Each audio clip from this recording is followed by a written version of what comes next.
सेकंदामध्ये बोललो. रिंग वाजल्या वाजल्याला वेळ लागला का? काहीच वेळ लागला नाही. ही सगळी प्रक्रिया किती पटकन झाली कळलं तर ना तुम्हाला. म्हणजे जवळपास 4 ते 5 सेकंदात आपला फोन तिथं पोहोचला सुद्धा. म्हणजे ही सिस्टीम, हे टॉवर, हे सगळं जे आहे ते आज जे आपण संदेशवहन करतो त्या संदेशवहनासाठी उपयुक्त आहे.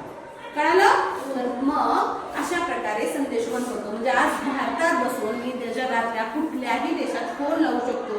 हेच संदेशवहन टीव्हीच्या रूपात सुद्धा होते. प्रक्षेपण एक ठिकाणी